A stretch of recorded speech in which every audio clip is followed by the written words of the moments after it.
Lieutenant general retire Rajesh Pant ji भी हमारे साथ जुड़े हुए हैं, जो कि प्रधानमंत्री कार्यालय के पूर्व साइबर सिक्योरिटी संयोजक रह चुके हैं। सर, इस बीच आपसे ये जानना चाहूंगी, पॉलिसी लेवल पर बात करना भी बहुत ज़रूरी हो जाता है। क्या पॉलिसी में सर फ्लॉज रहे हैं जहां तक हम साइबर की बात करते हैं? क्योंकि बहुत बड़े लेवल पर यहाँ पर हमें ज़रूरत है इस पर विचार करने की, विमर्श करने की कि सेक्सटॉर्शन का जो ये पूरा गोरख धंधा चल रहा है, ये बहुत बड़े स्तर पर चल रहा है और इसके टारगेट पर बहुत सारे लोग हैं। प्रतिमा, सबसे पहले तो TV9 भारतवर्ष के सभी दर्शकों को नमस्कार, और आपकी चैनल को पर्टिकुलरली बहुत बहुत बधाई कि ये मिशन जो आपने लिया है बहुत ही इम्पोर्टेंट मिशन है। अभी तक हमने सुने हैं, केसेस सुने हैं, पुलिस का नज़रिया सुना है, लीगल एक्सपर्ट से सुने हैं। मैं एक आपको अलग सिस्टम व्यू देना चाहता हूँ, और वो ये है कि गवर्नमेंट ऑफ इंडिया ने बहुत इसमें मेहनत करी है। Indian cyber crime coordination centre बनाया है, गृह मंत्रालय में regional cyber crime coordination centres बनाए हैं, साइबर क्राइम सेल्स बनाए हैं, डिस्ट्रिक्ट्स में इंस्पेक्टर तक लोगों की ट्रेनिंग करी है।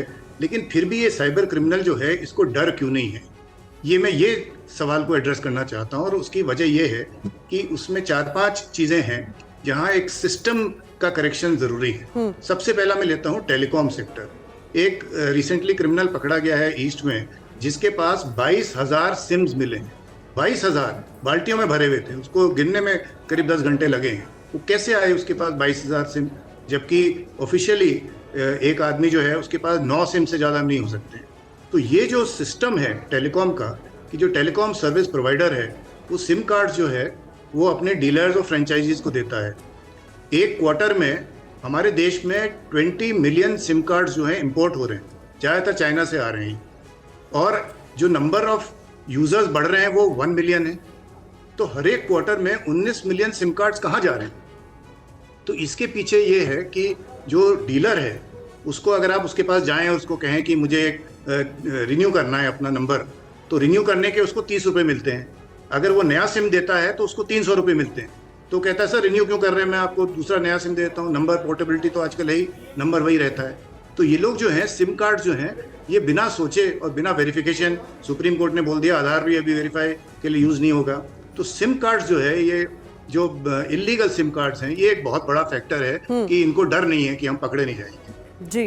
दूसरा जो फैक्टर है वो है ये पुलिस बड़ा अच्छा काम कर रही है, पुलिस मुझे पता है, लेकिन इंटर स्टेट एस्पेक्ट्स अभी जो हम लोगों ने डिस्कस किया है, FRI दर्ज कराना, जो अगर FIR कोई दर्ज करा दे तो वही बहुत बड़ी चीज़ होती है। अभी 0 FIR का जो नया वाला CRPC आ रहा है उसमें बात होगी कि आप कहीं भी FIR करें तो उसका रिकॉग्निसेंस लिया जाएगा। तो इंटर स्टेट इशूज़ हैं, लैक ऑफ ट्रेनिंग भी है इसमें, इंस्पेक्टर लेवल तक सारे ट्रेंड नहीं हैं, बहुत सारे ऑफिसर हैं जो कि अच्छे हैं, लेकिन सारे इंस्पेक्टर ट्रेंड नहीं हैं।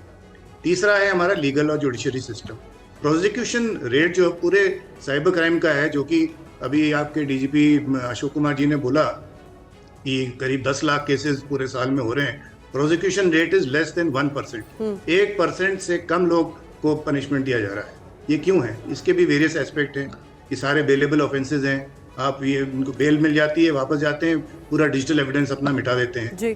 उसके बाद जो हमारा फाइनेंशियल सिस्टम का है, ये जो इंटर बैंक की इश्यूज हैं, वीकेंड में ये लोग रिंग करते हैं, कॉल करते हैं, जबकि हेल्पलाइन जो है ज़्यादातर इतना सपोर्ट नहीं होता है वीकेंड में। UPI सिस्टम जो यूज़ हो रहा है उसका कौन है रेगुलेटर? बैंक का तो रेगुलेटर है आपका RBI, बट UPI का कौन है रेगुलेटर? और फिर फेक अकाउंट्स हैं, म्यूल अकाउंट्स हैं, वर्चुअल अकाउंट्स हैं। तो इस तरह से ये पूरा सिस्टम जो है, जब तक हम ये पूरे सिस्टम को एड्रेस नहीं करेंगे तब तक ये क्रिमिनल्स जो हैं ये पकड़े नहीं जाएंगे। पहले 400 हॉटस्पॉट विलेजेस थी, कल मैंने चेक किया, कहते हैं अभी 600 गाँव हो गए हॉटस्पॉट्स। तो ये बढ़ता ही जा रहा है, बहुत सीरियस इश्यूज है, और ये सब एस्पेक्ट्स में हमने एड्रेस करना है, इंक्लूडिंग एजुकेशन एंड अवेयरनेस, जो कि किसने कहा है कि बहुत ज़रूरी है। आप गाड़ी खरीदते हैं, बिना लाइसेंस के आप चला नहीं सकते हैं, लेकिन हाथ में अब आपके सबको मोबाइल फ़ोन दे दिया है और आपको बताया नहीं है कि इसमें क्या कमियां हैं, कैसे आपने इसके सेफ्टी मेजर्स यूज़ करते हैं जी। तो ये सारे कुछ इश्यूज हैं, मैं सोचता हूँ, जो कि एड्रेस करने लायक हैं, और सब ने मिलकर काम करना है। धन्यवाद। बहुत बहुत धन्यवाद राजेश पंत जी हमारे साथ जुड़ने के लिए और ये तमाम महत्वपूर्ण पॉइंट्स हमारे सामने रखने के लिए। इस बीच हमारे साथ स्टूडियो में भी बेहद खास मेहमान हमारे साथ जुड़े हुए हैं। NS तप्पई नई मैम हमें लगातार ज्वाइन की हुई हैं। आपसे जब इससे पहले बात हो रही थी तो हम लीगल एस्पेक्ट्स पर भी बात कर रहे थे कि कानूनी पहलुओं की अगर हम बात करें तो क्या कुछ ऑप्शंस उन तमाम लोगों के सामने हैं जो इस जाल में पहले ही फंस चुके हैं, अगर उनकी बात करें तो? हाँ, ये बहुत ज़रूरी होता है, क्योंकि ज़्यादातर जब भी हमने केसेस हैंडल किए हैं वो समय पे ऐसे लगता है कि विक्टिम्स को लग रहा है कि उनका तो कानून के अंदर कुछ रेमेडीज़ नहीं है, और उनको तो ये भी लगता है कि जब भी वो कुछ कंप्लेंट दर्ज करने के लिए जाते हैं तो पहले उनको अपने आप तो कुछ कंप्लेंट मतलब पुलिस तो उनके ऊपर ही कंप्लेंट लगा देते हैं कि आपने ऐसे क्यों किया वैसे क्यों किया, के सवाल पूछते हैं तो वो थोड़ा उसमें डर जाते हैं। तो मैं ये कहना चाहती हूँ सभी विक्टिम्स को एक चीज़ जो मेहमान लोग जो पहले बात किए थे उन्होंने तो बार बार आपको तो वार्निंग दे चुके हैं कि आप ब्लैकमेल एक्सटॉर्शन का तो आप विक्टिम बन गए, पैसा दे चुके हैं, तो ये मत सोचिए कि प्रॉब्लम ख़त्म हो जाएगा, वो बस बढ़ते जाएगा क्योंकि क्रिमिनल को पता चल जाता है कि इनसे तो पैसा मिलेगा, तो वो बार बार आपके पास आएगा और अमाउंट भी ज़्यादा बढ़ते जाएगा, प्रॉब्लम भी बढ़ते जाएगा। तो जो भी ब्लैकमेल के लिए तो जो भी मांग रहे हैं तो वो देने में आपका प्रॉब्लम ख़त्म नहीं होगा। कानून की मदद ले लीजिए, पुलिस पे भरोसा रखिए।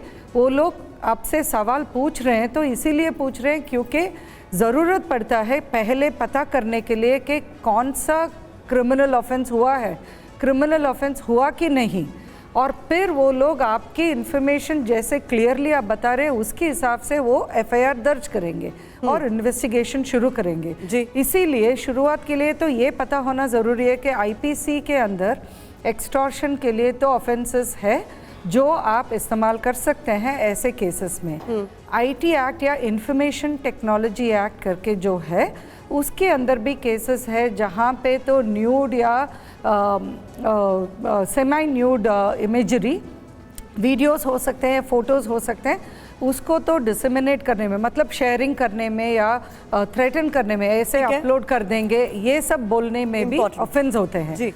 ये एक चीज़ आपके परमिशन से मैं ये बोलना चाहती हूँ, ज़्यादातर लोगों को पता नहीं चलता है, इसीलिए मैंने ये पुस्तक लिखी थी sassy tales cyber crime stories and the law. अभी बहुत जल्दी हिंदी में भी आ जाएगा ये पुस्तक में सिर्फ ये कहानियाँ नहीं लिखी हूँ कि कैसे कैसे सेक्सटॉर्शन हो सकते हैं, हमने तो ये भी लिखे हैं शायद पहले आपको कैसे अपने आप को प्रोटेक्ट करके रखना है, ये सब जाल में फंसना नहीं चाहिए।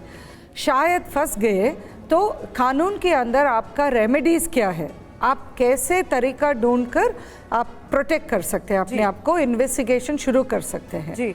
तीसरे चीज़ प्रिवेंटिव मेजर्स करके बोलते हैं, जैसे एक सुप्रीम कोर्ट में प्रज्वला का केस हुए थे अभी अभी ख़त्म हुए हैं, उसमें तो मेनली इंफॉर्मेशन ये जैसे वुमेन के ऑफेंसेस अगेंस्ट वुमेन उसका तो जो इमेजरी ऑनलाइन डाल देते हैं या बच्चे लोगों के अगेंस्ट ऑफेंसेस का इमेजरी जो ऑनलाइन डाल देते हैं उसको तो प्रोटेक्ट कैसे करेंगे करके कानून तो एक तरफ काम करेंगे, मगर ज़्यादातर विक्टिम्स क्या चाहते हैं उसको तो तुरंत डाउनलोड टेक डाउन करना चाहिए, बिल्कुल वो इमेजरी ऑनलाइन नहीं होना चाहिए करके। वो प्रज्वला के बाद इंटरमीडिएट गाइडलाइंस जो गवर्नमेंट में लेकर आए हैं उसमें ऐसे सेक्सटॉर्शन का केसेस के लिए भी एक बहुत सिंपल तरीके दिए हैं कि आप लोगों को जो भी प्लेटफॉर्म में ये अपलोड हुए हैं वो प्लेटफॉर्म को आप लिखेंगे तो 24 आवर्स के अंदर वो प्लेटफॉर्म को वो कंटेंट को निकालना चाहिए,